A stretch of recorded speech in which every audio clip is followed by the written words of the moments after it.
आपली टेस्टी अशी सांडग्याची भाजी तयार झाली आहे झटपट. तर आता ही भाजी आपण टेस्ट करून बघूया कशी झाली आहे ती. नमस्कार मित्रांनो, माझ्या यूट्यूब चॅनलमध्ये तुमचं पुन्हा एकदा स्वागत आहे. प्रत्येक गृहिणीला हा प्रश्न पडतो की आज भाजी काय बनवायची. पण जर सपोज भाजी घरामध्ये काहीच नसेल, मग त्यावेळेला आपण भाजी काय बनवणार? तर ही जी मी तुम्हाला आज भाजी दाखवणार आहे ना, ती ना म्हणजे तुम्ही झटपट होण्यासारखी भाजी आहे आणि खूप टेस्टी अशी भाजी तयार होते. तर मग आपण ही भाजी आता बनवायला सुरुवात करूया चला. जी भाजी बनवणार आहे ना, त्यासाठी पहिल्यांदा मी काय करणार आहे बघा, मी इथे काय करणार आहे, इथे मी लसूण म्हणजे छोटे छोटे लसूण होते म्हणून मी भरपूर सारे लसूण घेतलेत. एक मोठा गड्डा होता, तो असा मी सोलून घेतलाय लसूणचा. एक आल्याचा तुकडा घेतलाय, मिरच्या घेतल्या 2 आणि जिरं. तर पहिल्यांदा आपण काय करूया माहिती आहे का, हे मिरची, आलं, लसूण आणि जिरं याची पेस्ट करून घेऊया आधी आपण. आता बघा आपण पेस्ट करून आपले रेडी झाले इथे. तर आता आपण काय करूया, इथे 2 मोठे कांदे घेतलेत मी सोलून आणि एक टोमॅटो घेतला आणि कोथिंबीर. तर आता काय करूया, हे 2 मोठे कांदे आहेत ना, तुमच्याकडे जर कटर असेल तर त्याच्यामध्ये तुम्ही क्रश करू शकता, मग जेणेकरून ते खूप बारीक असे होतील. जर तुमच्याकडे नसेल तर तुम्ही बारीक पण चिरू शकता. तर माझ्याकडे आहे तर मी आता याच्यामध्ये क्रश करून घेते बारीक असं. त्यामध्ये आपण क्रश करून घेऊया. आपला जो कांदा आहे तो म्हणजे बारीक असा होईल. हे बघा अशा प्रकारे आता मी कांदा क्रश करून घेतला, एकदम बारीक असा झाला आहे. तर आता यामध्येच मी हा जो टोमॅटो आहे एक घेतला आहे, तो पण टोमॅटो मी यामध्ये क्रश करून घेते.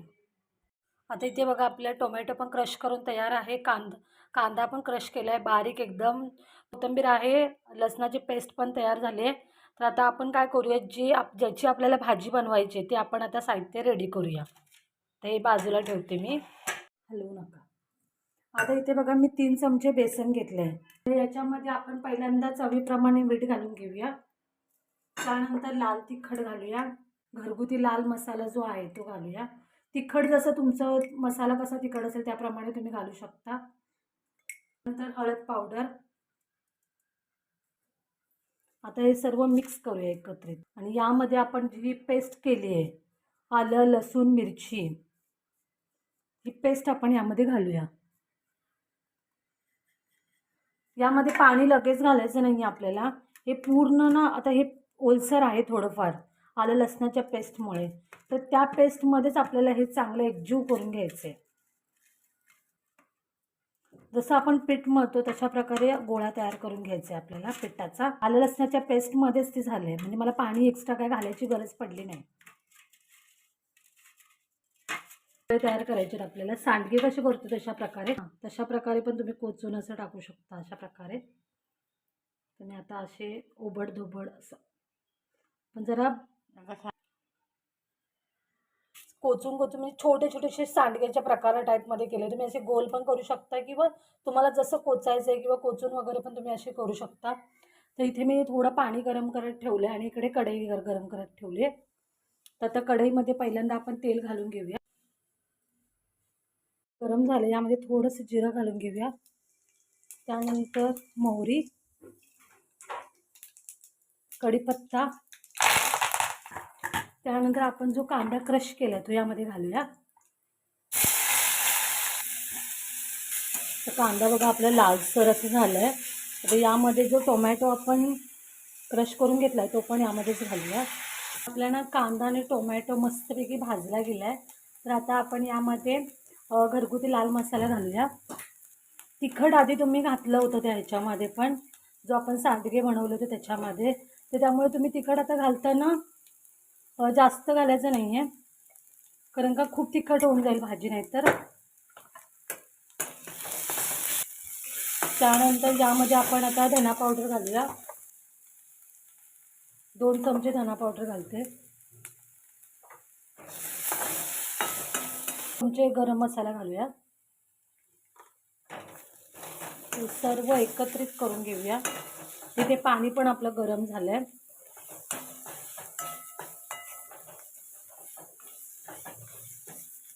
आता याच्यामध्ये आपण काय करूया, पाणी घालून घेऊया, गरम पाणी.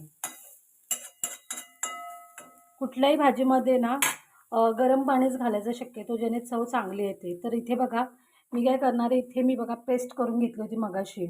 ते पेस्टचं थोडंसं सारण राहिलं आहे, तर यामध्ये काय करणार आहे, मी पाणी घालणार आहे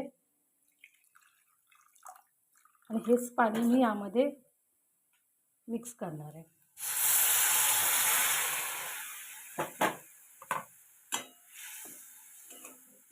थोडंसं अजून पाणी आपण ॲड करूया, कारण का भाजीमध्ये थोडी ग्रेव्ही असेल ना तर जरा चव चांगली आहे. म्हणजे ग्रेव्ही असेल तर भाजी पण खायला मस्त लागते आणि ग्रेव्ही असेल तर मुलं आवडीने ते खातात भाजी.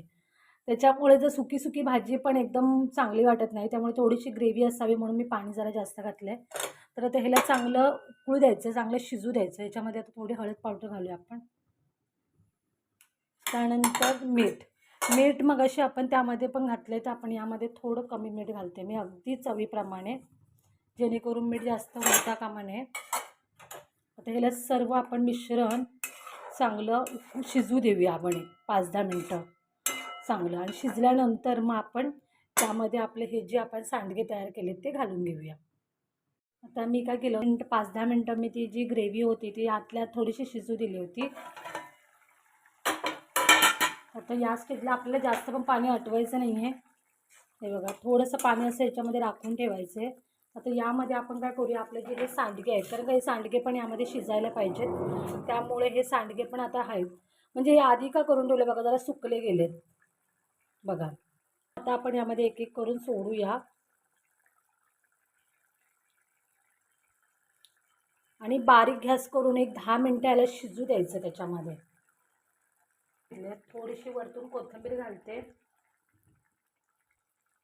आणि थोडीशी कोथिंबीर नंतर घालणार आहे. आता ह्याला ना बारीक गॅस करून ना आतल्यात शिजू द्यायचे आपल्याला. आता आपण चेक करून बघूया आपली भाजी कशी तयार झाली आहे ती.